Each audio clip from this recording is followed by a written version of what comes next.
Well, hello there, everybody. Those are the victory drums, and they sound for the brand new UFC champions. Petr Yan, I guess not new once again for Petr Yan, but also Joshua Van, the brand new flyweight champion of the world, after defeating Alexandre Pantoja. It was an injury stoppage to Pantoja. We just got a kind of a weird update on the pay-per-view broadcast from Megan O'Leary. She was told that Pantoja suffered a separated left shoulder and that the separation popped back into place, but it seemed pretty clear in the broadcast that it was some sort of elbow dislocation of some kind. But, you know, Megan, obviously we're not blaming her. As she said multiple times, this is the wording from our chief medical staffer who gave her that information. But Josh Van is the flyweight champion of the world. Petr Yan is once again the UFC bantamweight champion. Fun-ass card. Incredible performance from Petr Yan in the main event, so we'll talk about that and much more. I am Mike Heck, and joining me once again is Mr. No Gray Area himself, all the way from the ATL, the Hot Take Kid, the one and only Jed Meshew Claus. How we doing, buddy? Ow, my elbow hurts. I don't know what that like I'm not a medical doctor, though you can kind of see my doctorates on the wall right behind you. That was an elbow. Maybe his shoulder also got dislocated and popped back in. I suppose that could have happened. But my eyeball saw his elbow go in and out of socket. So, yeah, not that it matters. An arm dislocation was suffered. Super weird. You know what else is weird? Petr Yan's the bantamweight champion of the world, and Merab Dvalishvili was fun. All sorts of things that could not be anticipated. Before we went on air, we took a little time off from the watch party. Thanks for joining us. If this is your first time joining us, if you join us from the watch party, great to have you. I was putting together the sort of skeleton for our postmortem column that we run on the Mondays after. You know, just breaking down the biggest storylines from all of us. And as I was doing that, I honestly, it's 1:30. I've lost track of where I was going with this, Mike. I was trying to get it back, and I don't know where I was going. So, no, yeah, but I was trying to figure out why I was referencing the post-mortem. I'm on some antibiotics right now, so bear with me, people. As I was going through this and trying to set the skeleton of what this is going to be, it was like, man, what's my break? Like my blurb review is sort of how we always lead this off. And mine is just like nights like tonight are why this sport is still so magical, right? Because tonight was a super fun card. Like I had a great time watching the card in general, bottom to top. Like it was great, but also it's so unpredictable. Like I was absolutely dead certain that we were just going to get a carbon copy of the first fight between Merab and Yan. Obviously not at all what happened. And we can break down maybe why it didn't, what changed.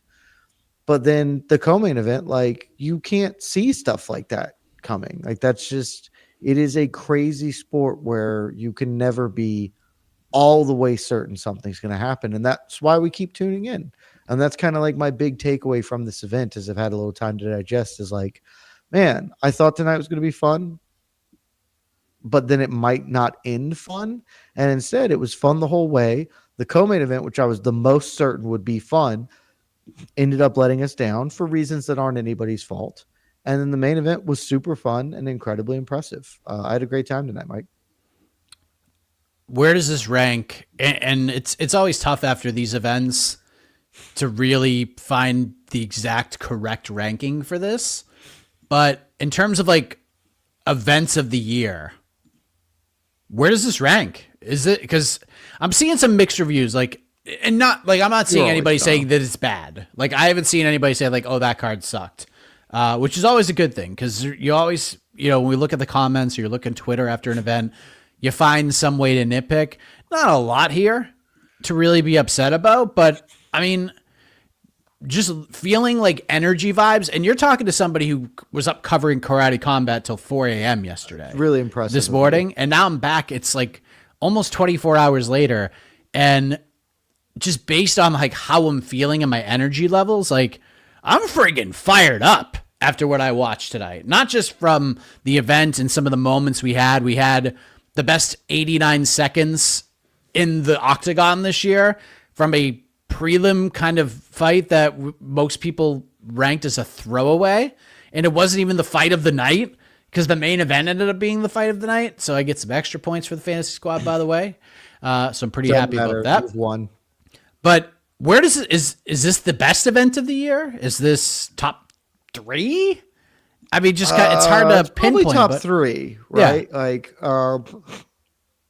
forgive my congestion. I'm sick. People who watch the watch party know.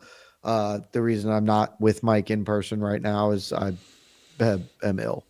So sorry if I'm a little congested. 317 was very good, right? Like I think 317's up there. 314 I thought was very good. 314 was pretty good. I personally still would, and I know that people will not agree with this assessment of it, and that is fine. I thought 322 was the event of the year on paper. And it wasn't all bangers and excitement, but it was all incredibly significant. It's the event I'll remember the most from this year. So I would still have that above it, but probably not the most enjoyable. Certainly the co-main and main events of that were not the most fun fights that have ever happened. But I mean, this is right up there. And like I said, top to bottom, this was a super fun card. And we got the cherry on top, because I always say the most important fight is the main event, not just because it's the main event, because it's the last fight. And you can have a 5-course, beautiful, exceptional meal. And if the dessert is a pile of bugs, well, you left the evening and you're not very pleased with the meal. And that's what the main event was for some of these events, not for tonight. I thought it could have been, wasn't. It was, in fact, it was a really fun fight. Probably not like the most rewatchable fight from like a back and forth drama standpoint, but an exceptional performance from Petr Yan. A lot of action, a lot of blood, a lot of violence. Like, it was a great night, man. I really like this. This is a perfect send off to ESPN. Yeah. And I think people look at 311 in like pretty horrendous views because of how like the main event shifted in a day. But man, 311 was a really fun card. Like, that was a really good one. I know the main event wasn't Arman and Islam. It was Islam and ended up being Renato Moicano. But look at 311's main card. Your boy, Reinier de Ritter, taps Kevin Holland in the first round. Jailton Almeida beat the soul out of Sergey Spivak. Yuri Prochazka, Jamal Hill had one of the best fights of the year. Merab Dvalishvili, Umar Nurmagomedov had one of the best fights of the year. And then Islam did Islam things. Great. That was a really good card too. But this was a lot. I think you and I in particular set the expectations for this card pretty high comparatively to most others. Because I know you got a little bit of backlash for like putting this card over in such a high regard. And I got a little bit of that as well. I think it's exceeded those expectations by a good chunk. And this is one of the best. I would say at worst, this is the second best card of the year. Yeah. I mean, your mileage is going to vary. The co-main event ending so weird is weird, and that takes it down. And there was a draw, which was fun, but people hate draws. So, it's. I had a lot of fun. It was incredibly funny. It's objectively a deeply funny outcome, and you can't be mad. And ultimately meaningless because I would have lost anyway. But there are ways to. It's a weird card. Like, it's definitely weird, and so I am always charmed by oddities. But I also just think, especially if you watch from the first fight on, like, what was the worst fight of the evening? Like, what is, if you're got a not like maybe the most hardcore friend, right? But like, you've got a friend who likes to watch the UFC. They're a UFC fan. They're not an MMA fan though. They like to watch the UFC, and they're like, hey, I missed it. They don't need to see every fight. So like, but they want to see anything that's good. Like, what is the fight to be like, hey, you could skip that one? I mean, it's probably, I think there are two choices here. Macy Barber and Corrida Silva, although the emotions with that fight made that better. And then obviously the Marvin Vettori, those are the only two Bruno that Ferreira are just fight. like And neither of those skippable. were like bad. They weren't bad, and also they're significant because both, like, that's 3 ranked fighters of 4. Like, Yeah. Those are important fights, and they're the only ones that are like, like whatever. If you missed them, it's not like the worst thing that ever happened. And that is very rare to say that about a fight card where pillar to post and cool stuff happened, or significant stuff, or significant and cool stuff happened. Yeah. It was just a really good card. Like, I really enjoyed it. I cannot wait to go back and rewatch the main event tomorrow, because I'm absolutely going to, because I want to truly appreciate what we watched from Petr Yan, because I think we saw an all-timer tonight from him against a guy who just could not be stopped in a lot of regards. Even if he didn't have his A game or his fastball, Merab always just found ways to just out cardio you, just outwork you, just find ways to make it ugly and nasty and find ways to win. And Petr Yan had none of that tonight. I scored a 50-45 for Yan. 49-46 is acceptable. I know there was a 48-47. It's not the worst card in the world. It's but a meaningless failure, right? Like, I don't think that's a good scorecard, but it's meaningless. So whatever. This was the performance of the year for me, in the UFC and in MMA. Where do you? This is Volkanovski levels to me. What I saw from Petr Yan, especially with everything that, and I know, like, if you want to nitpick some things, Merab, this is his fourth title defense, this is the fourth weight cut, and I get that, but Merab did it, seemed up to the challenge, and that version of Merab beats most of the guys in this division, just not the way Yan was fought tonight. The game plan was great and stuck to it the entire time. Didn't rest on his laurels at all. To me, this is an A+++ from Petr Yan, now the third fighter in UFC history to become a 2-time bantamweight champion. That's a wild stat. It's one of the best performances of the year. I am also excited to watch it again tomorrow.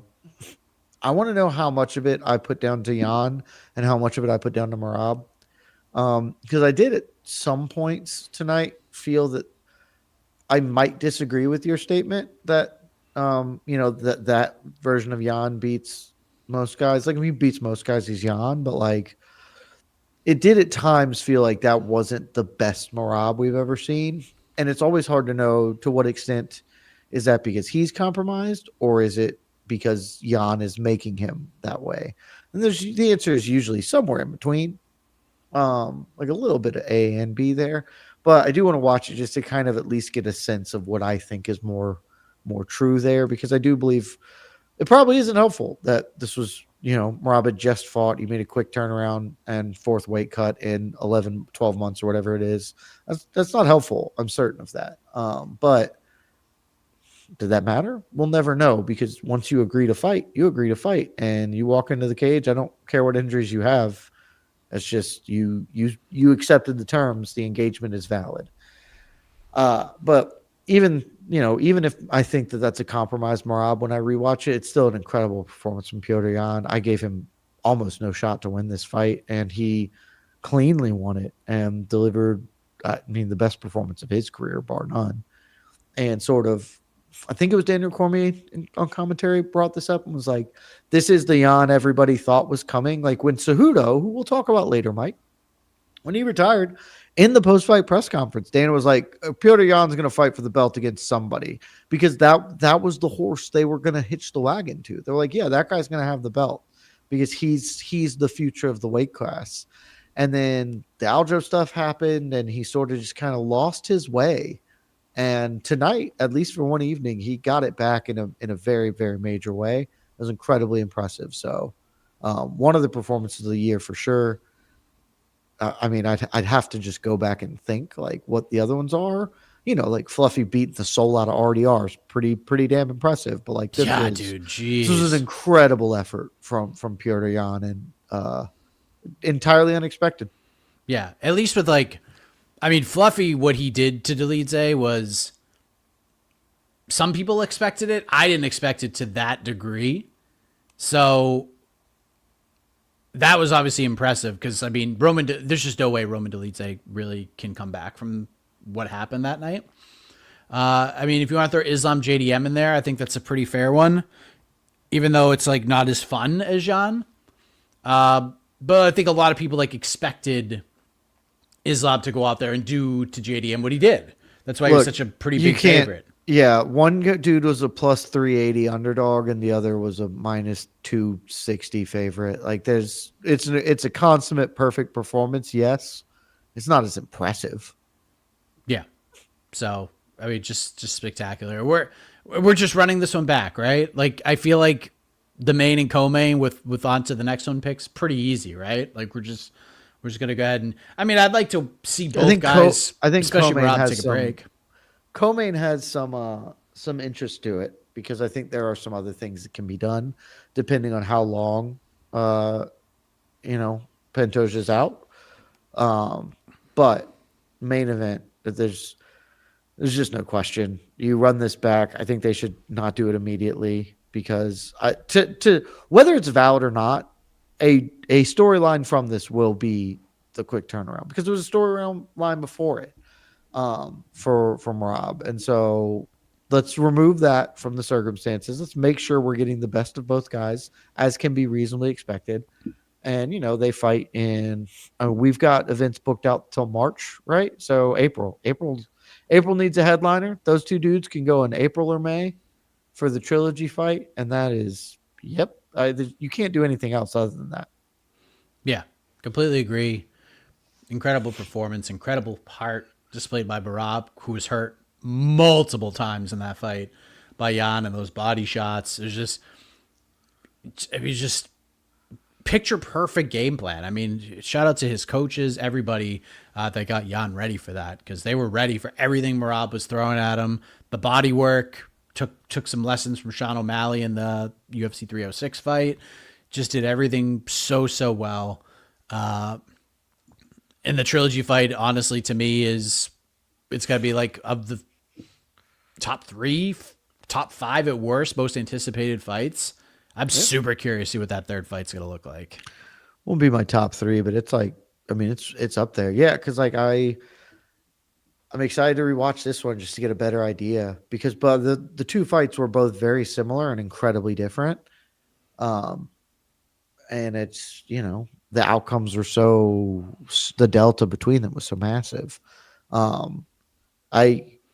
I'm still a little bit stunned. I just did not see this coming at all. And so got to run it back. And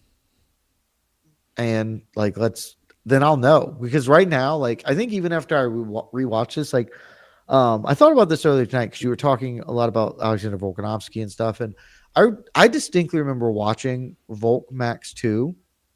And I think at the time I scored, like real time, I scored the fight for Volk, but I could probably even go find like my comments. My exact reaction was scored the fight for Volk.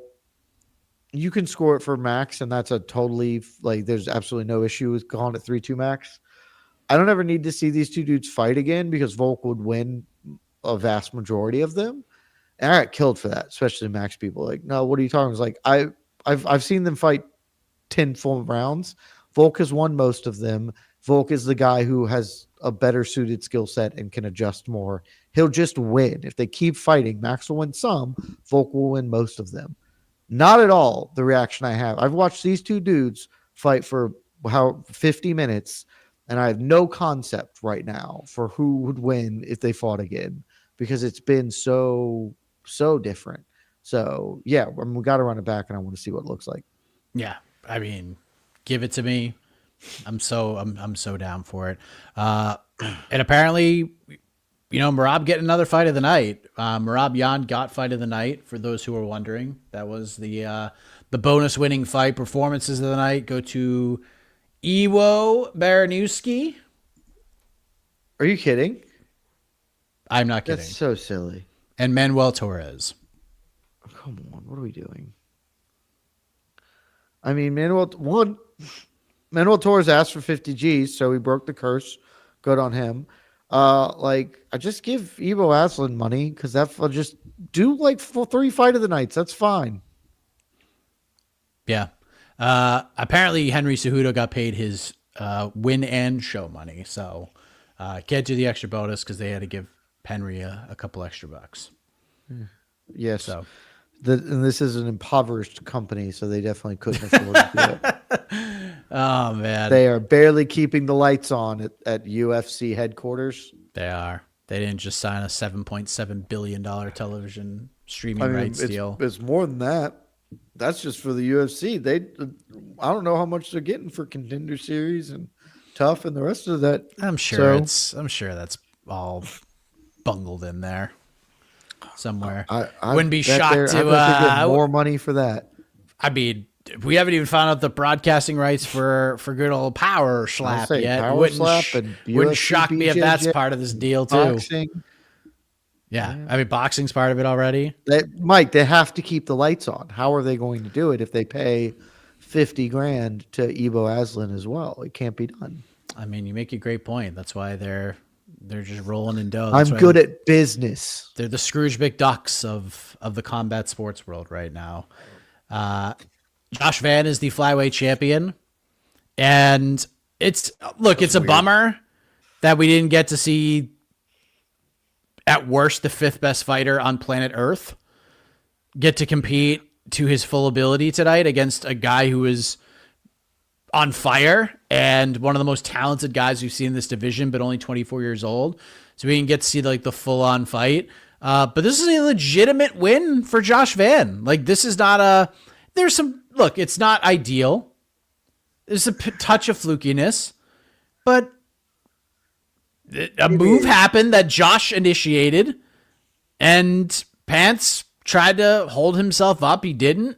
It was very, yeah. It's tough, man. It sucks. It's not what we wanted, but I've been thinking about this.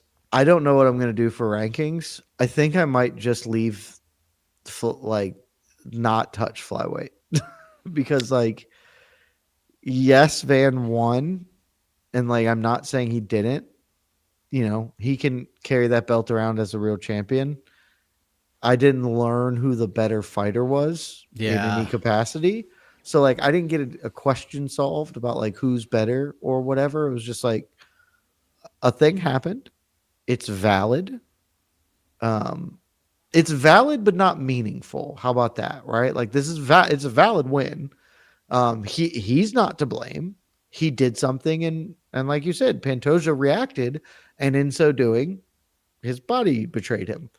But whenever something like that happens, we all understand that that's not the point of this. That is the letter of the law, not the spirit of fighting. And so, I don't know how to handle rankings. It's a bummer because that fight, it lasted 30 seconds or whatever, but it was fun. It was exactly what we thought it was going to be, and we didn't get the resolution. But we'll get it sometime next year. Dude, shit, maybe. Depending on how long Pantoja's out, if he's not out that long, they can just rebook these two title fights on the same card again in May for UFC 326 or whatever it is. Don't hate that. Yeah, May's fine. There's always a weird, wacky June event in Newark. Those seem like Newark fights to me. I mean, if they're gonna do double pay-per-view because they'll do White House at the end of June, if they do it a double early. Yeah, that's right. Yeah, so I don't know, but unless Pantoja is going to be out for a while, and we talked about this a little on the watch party, neither of us are doctors. I mean, technically I'm a doctor. I'm not a medical doctor. I don't know how long he'll be out. Sometimes you can dislocate a joint and it can be fine. Other times it can have long lasting effects. So maybe Pants is back in the gym in a couple months or a few weeks even. And if that's the case, immediate rematch, no issue. Maybe in the dislocation, he tore something got jacked up. Now he needs to have surgery. He's out for, 6 months and before he can even train again. And in that case, Josh Van is young and there are a lot of dudes at this weight class. Book him against somebody else, and Pants, whenever he's healthy, can fight again. So do you think there are options at flyweight? At bantamweight, none. It's a trilogy fight, and that's the only thing we're doing. I would do. You can't do if Pantoja won, Kyoji made all the sense in the world because Pants already beat everybody already. So there's a story there. It's built up. That made perfect sense. Kyoji beating Taguero Lundbekov and now fighting Josh Van doesn't make I mean, you can do it, certainly. But it just doesn't seem like a fight you need to make right now. LazyBid pointed out, But let's you could do it as Kyoji is representing American Top Team with Pantoja on the sidelines. I will defend my brother's honor who fell ignobly in battle. And then You could tell that Pantoja, story. Pants could be in the corner. Look, And we could if reverse Kyoji what we was tried in the to corner. This never would have happened, Mike. Never would have happened. We could reverse it now. Then they could do the face off if Kyoji wins. They could do the face off in the cage right there. Yeah, I mean, I don't mind doing Vantyra. Like, just throw that thing on real quick, and then Pants gets the winner, and then we'll do Kyoji. Like I said, I'm down with Kyoji versus Moreno, man. Like, I would love to see those two dudes fight each other. Like, you want to do that? Cool. I'm totally fine with that. Sure. So, especially if Moreno, and it certainly seemed like Moreno felt like he was done wrong a little bit by the referee. Wasn't all the way, but he kind of was. Yeah. So that'd be a pretty damn good fight. I would love to watch Sure. Horiguchi and Moreno fight. So yeah, flyweight's really interesting right now. One thing I want to mention, I want to go to the peeps. We're not gonna be here like super duper long, because one, Jed's not feeling good, and two, we'll be talking about this card all week. I'm going to not speak all of tomorrow. I'm very excited about it. Oh, I was gonna ask you to go on to the next one tomorrow. Never mind. No, I'm just kidding. Wow, what's AK doing? We got the performance of the year, at least in my opinion. One of the fights of the year. That main event was great. We had one of the craziest 90-second fights we've ever seen. We had That was just wild. banana stuff all around. But I think it is important to shine a light on the best of something that we got this year, Jed Meshew. We got the best tweet of 2025 Goodness. from Dominic Cruz. Literally post of the year. And I just want to pull this up because I can't. I cannot scroll more than two spots without seeing somebody quote me this. everywhere. December 7th, 2025, the year of our Lord, at 12:18 a.m. Eastern time. Dominic Cruz, remember how he said Petr Yan became the third fighter in UFC history to become a two-time bantamweight champion? Dominic Cruz is one of those three. This is what he tweeted, and I quote, "I wish that Van versus Pantoja fight was allowed, ALOUD, to keep going. It should be up to us as the fighter if we want to continue after that. We put the time in the training camp in that situation. People dislocate their arms and put it back in place and keep fighting all the time. Hashtag UFC 323. I still can't believe this is a thing. I still can't believe we're approaching 2 hours and Cruz did not delete this tweet after clearly seeing that this is just terribly wrong all the way around. But your reaction 2 hours later, Jed. Part. Every part of it's so good that he spells allowed ALOUD instead of ALLOWED is awesome.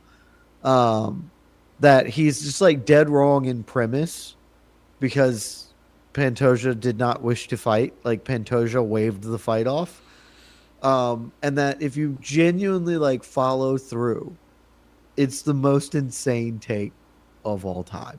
And it's so good because like at the core, what he's saying is he wants injury timeouts in fighting where you can just be like, oopsie daisies, I got injured. Let me fix that real quick and we can go back to fighting, which is just a hilarious concept. Like, imagine if this was true and TJ fought Aljo and he'd be like, oh, my shoulder fell out. And they would just stop that fight every minute and a half because TJ's arm would keep falling out and he'd keep putting it back in and then they'd restart. It's an insane take. I'm so jealous of it. I wish I came up with a take like that. It's unbelievable. Wow. Al Horford Pacino tweets me, love you, Mike, but that was not a legitimate win for Van. Come on, brother. Come on. It is a legitimate win. He caught the fucking kick. It pushed the dude to the ground. It's unfortunate how the fight ended, no doubt about it. But it's not like Pantoja slipped and fell and broke his arm. That is not a legitimate win. It still would have been a title win, but it's not the same thing. He at least did something that led to the injury. So to me, that is at least to some degree, a legitimate win. Is it a little fluky? Certainly. Absolutely. Should we be gutted for Pantoja? Absolutely. Are we a little disappointed we didn't get to see these two dudes fight it out to the best of their abilities? Yeah, it sucks ass. But to say that, like, this is not a legitimate win of some kind because Josh Van doesn't catch that kick, that fight goes on.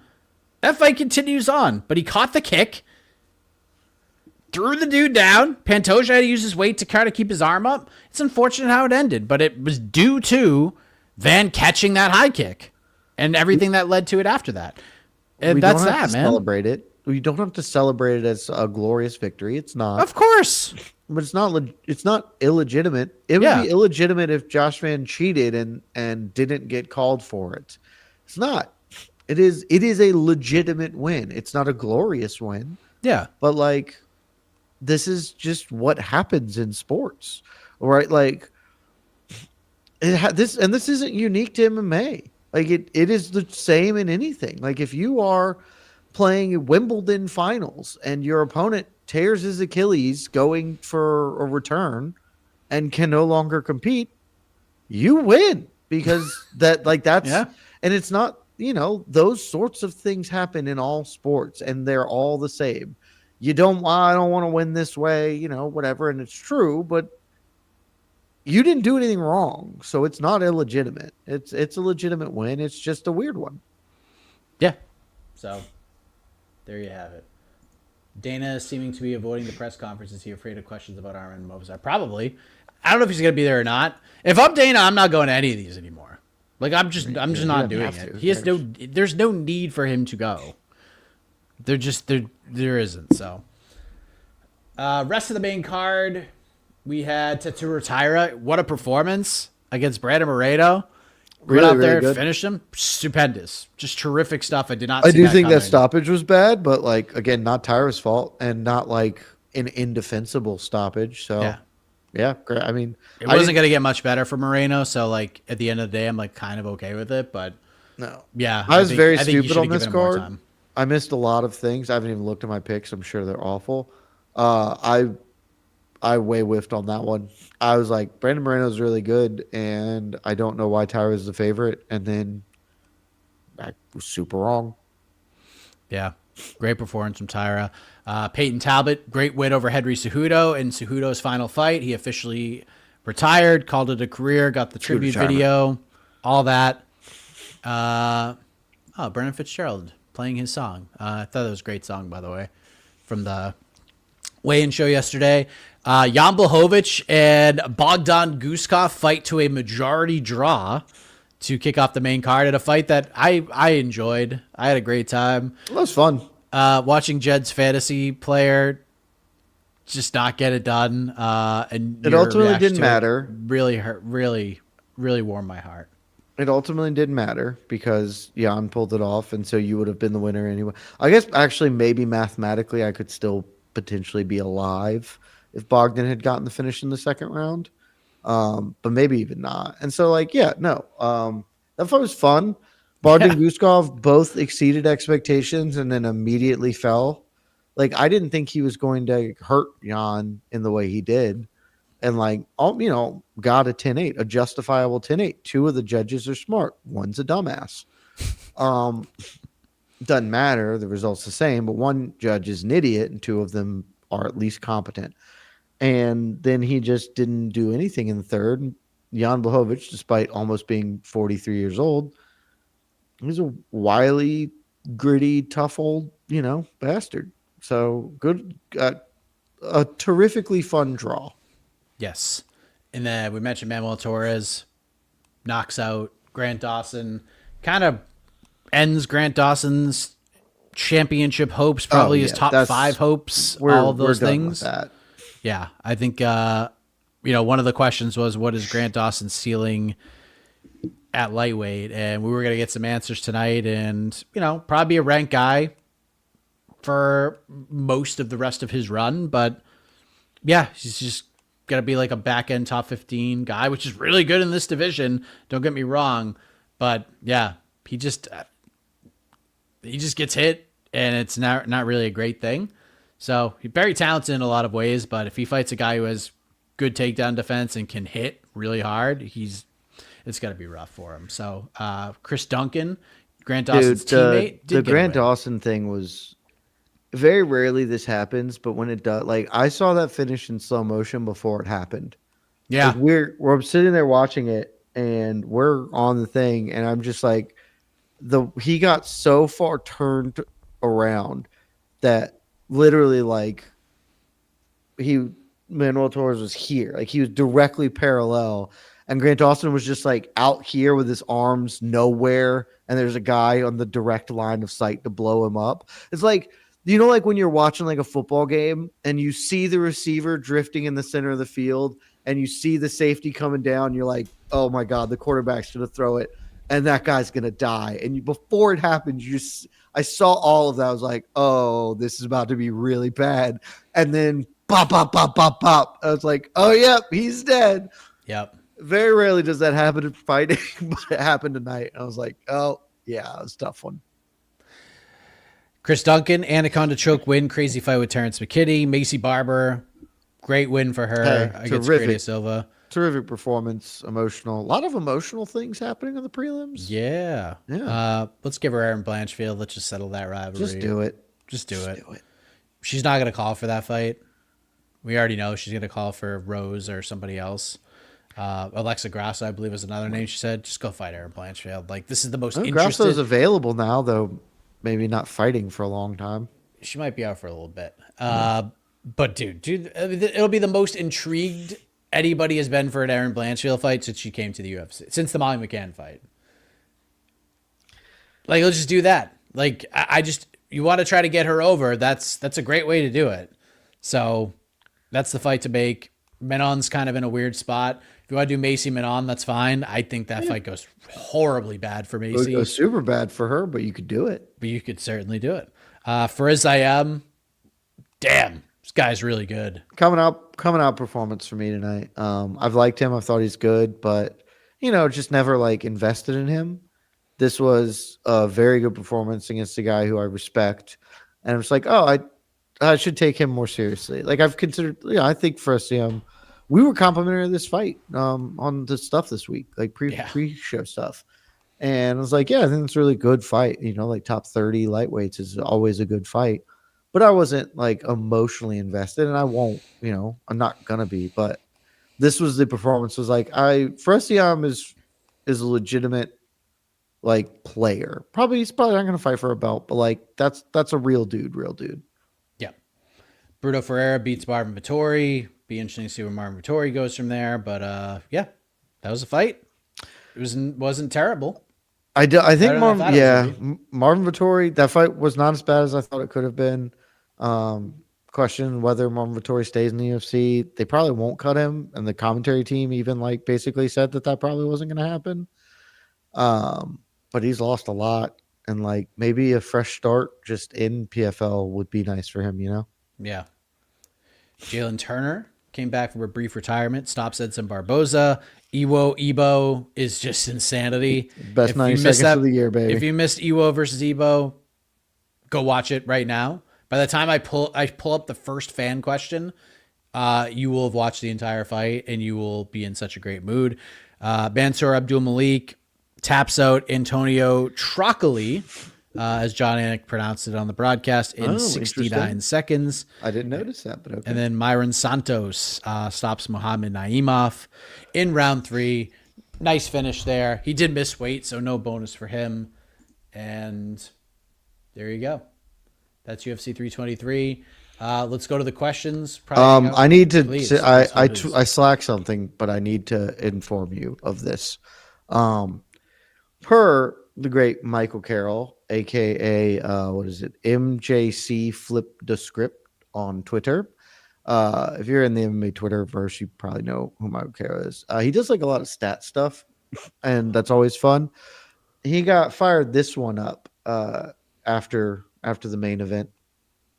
Current UFC champions are now down to a total of 2 successful title defenses on their current title runs. That's just Valentina Shevchenko. Jeez. Which she did both this year. Everyone else is a new belt holder.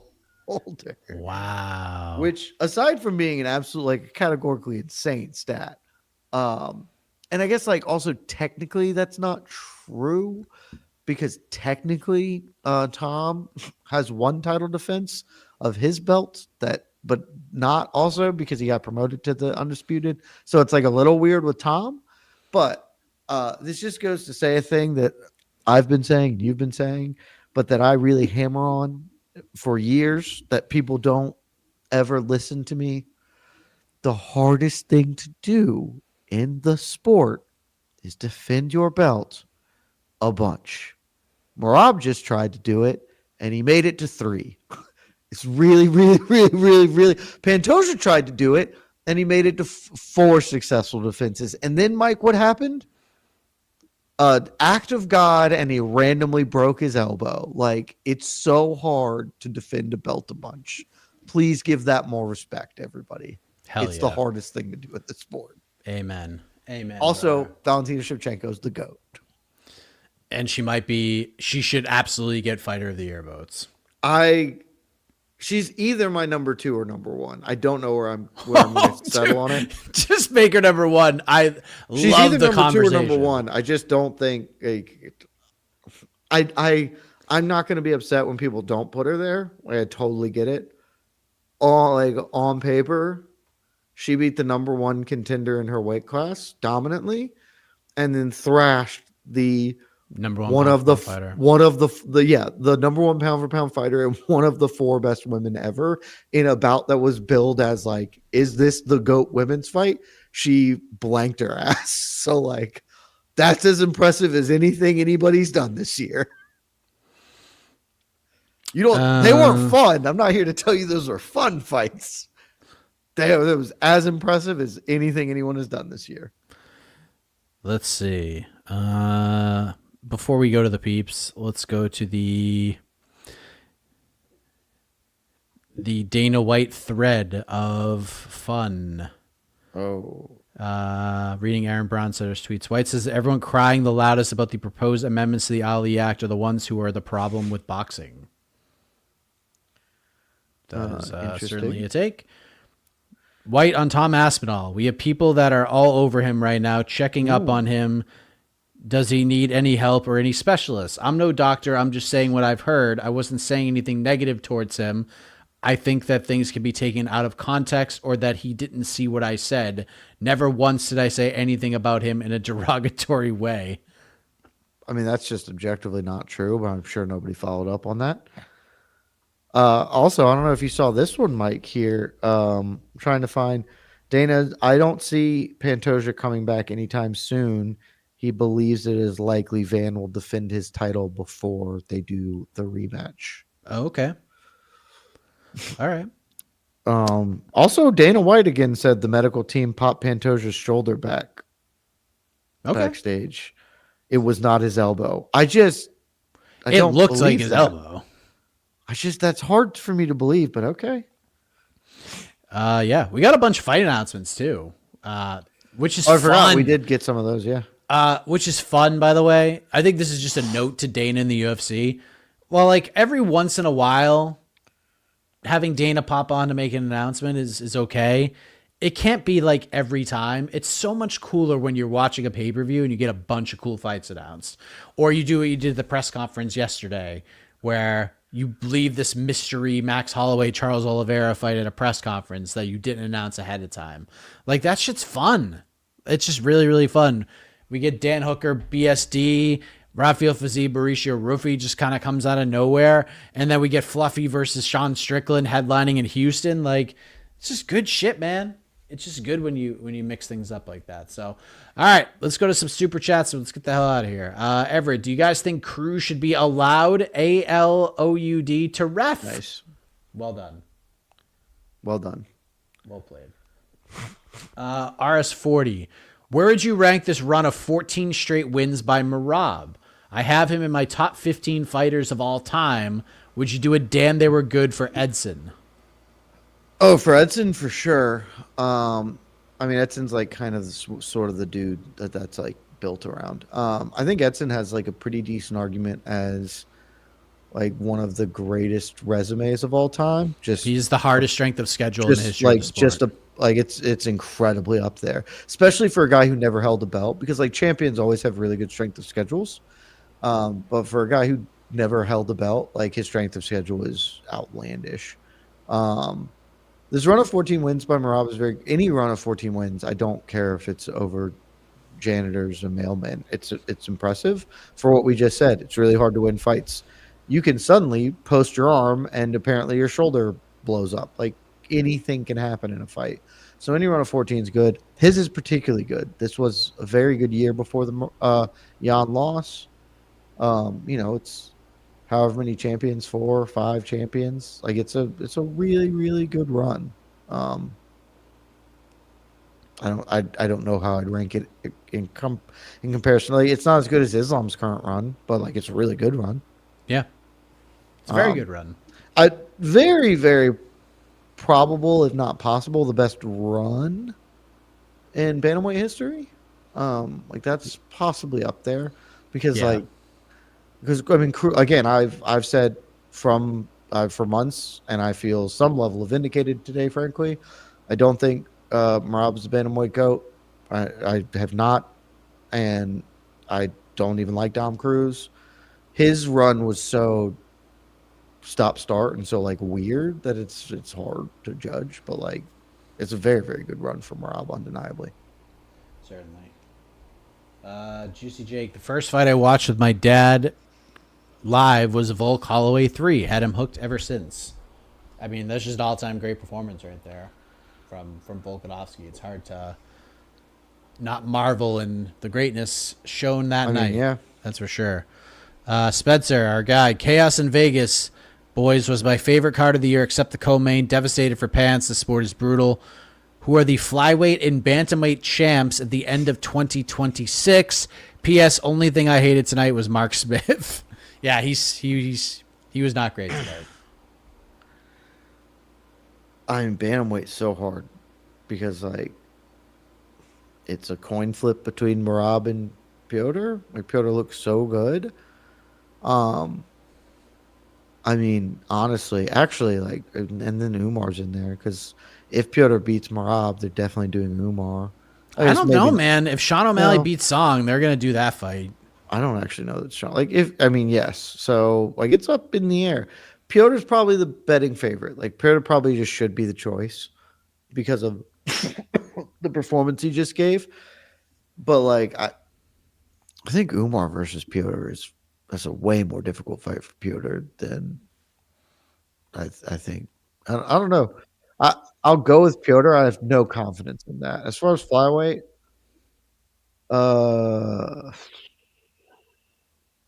Mike, F it. YOLO ball. Tyra, baby. Let's go. Tyra's been my boy forever. Let's go.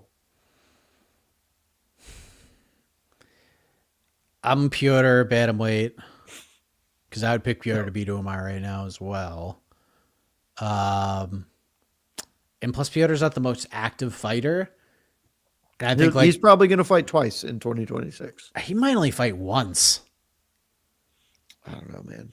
Like I think I'm probably twice. He's got to take a bunch of time off.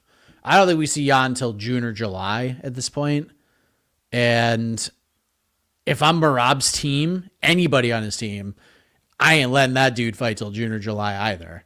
At this point, after the run he just had this year, like both those dudes are gonna take some time off. That was a hellacious fight on both those dudes, and I'm sure everything Jan did in preparation for that fight probably took a couple of years off his life, if we're being honest. So, if it just depends on when the first fight happens, but I would pick Jan to beat both I would pick Jan to beat Merab in the trilogy. I would pick Jan to beat Umar as well, but I just don't think he's gonna fight twice unless somehow he sneaks back in there in April.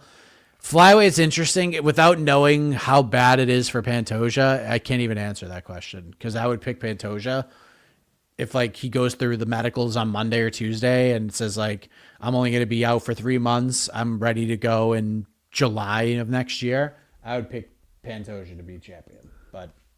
Oh no, Mike. What? The worst news. What?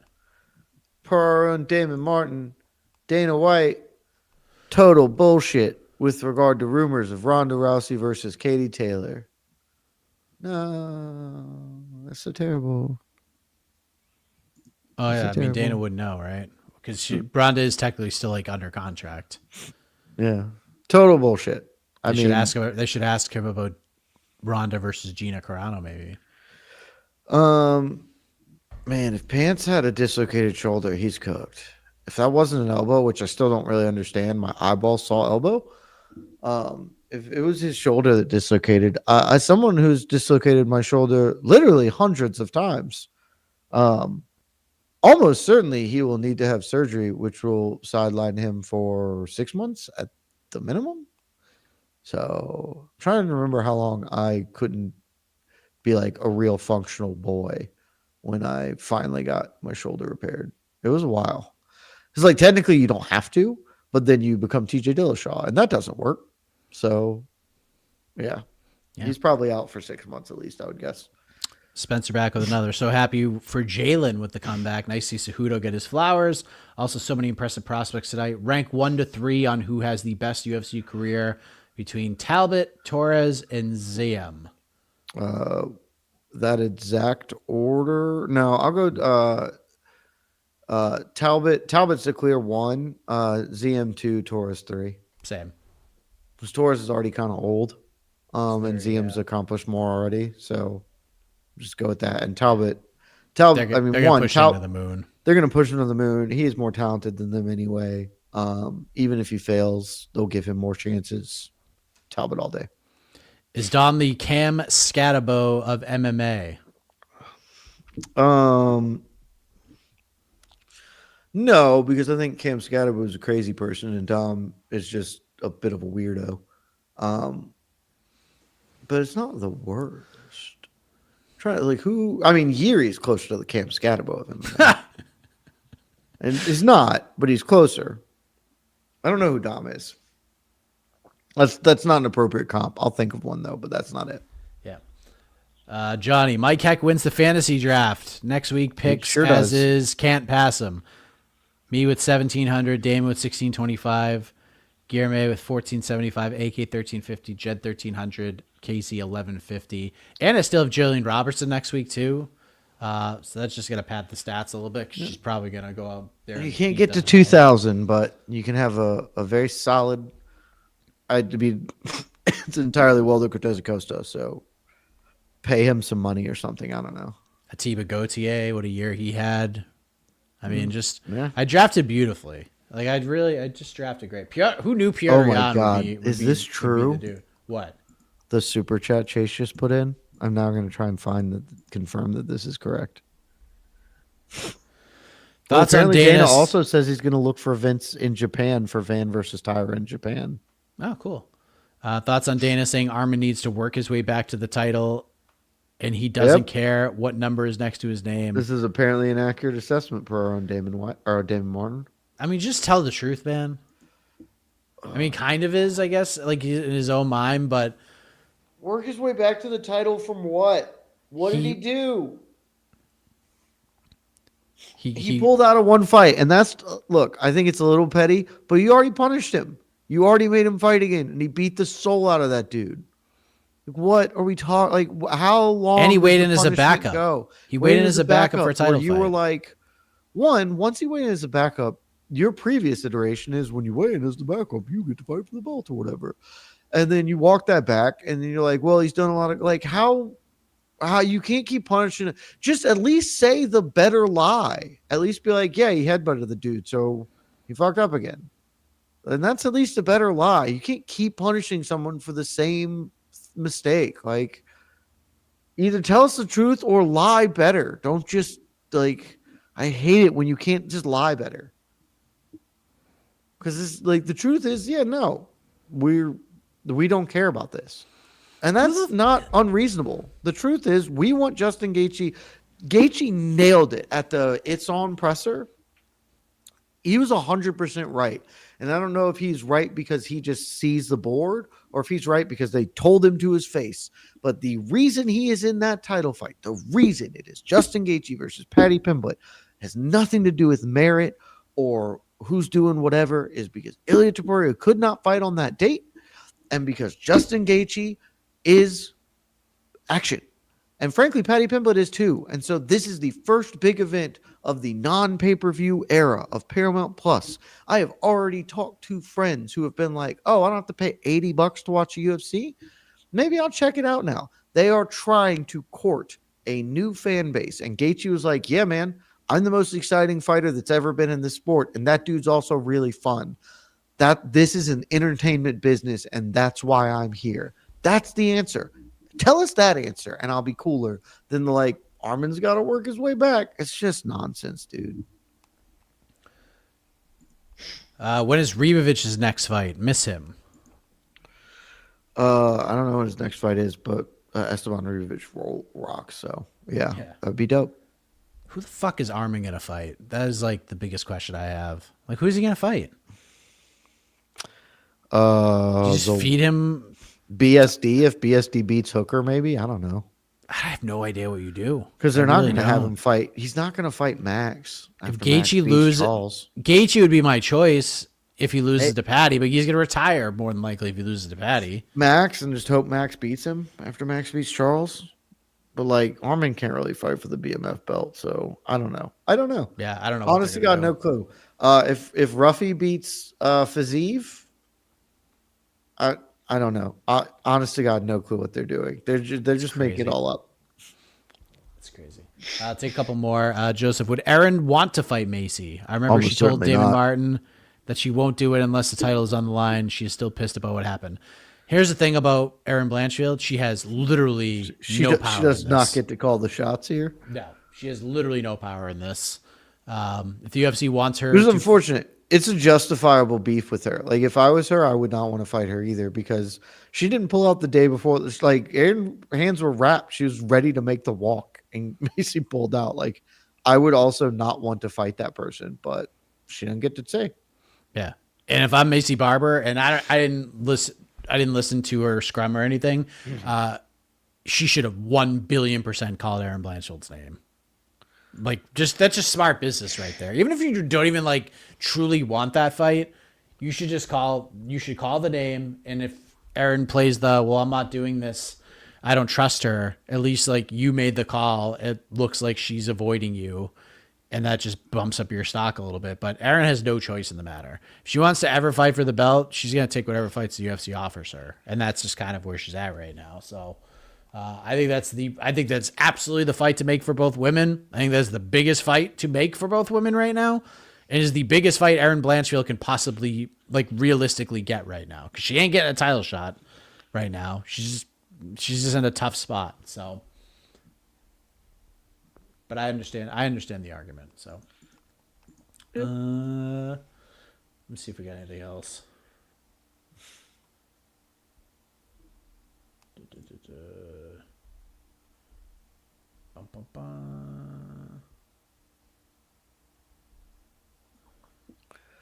Yeah, have a holly jolly Christmas. I think we're good.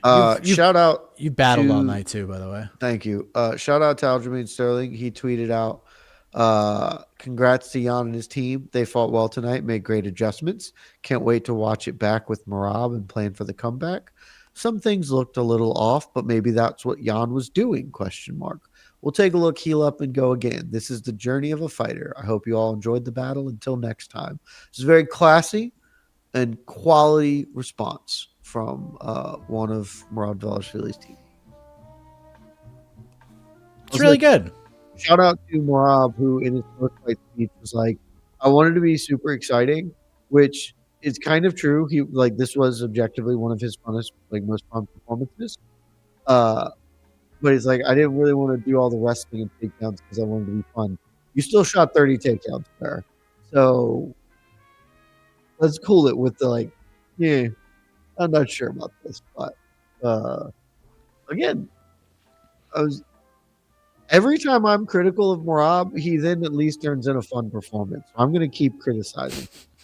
Because the last time I did it, he tapped O'Malley, which is wild. And then I was like, I guess I shouldn't be critical of him because maybe he's going to be awesome now. And then there was the Corey performance, which was still, frankly, better in general. though he did Merab at the end. And then tonight, super fun. So good on you, Merab. You're not the bantamweight GOAT, but many people think you are. What a night. AK and I back tomorrow, 11 a.m. Eastern. Matchmaking on to the next one. We love you all. Have a great rest of your night. Thanks for watching. Oh, Juicy Jake, congrats, buddy. Parlayed Petey and Van tonight, won big. Thank you, pal. Well we done. love you.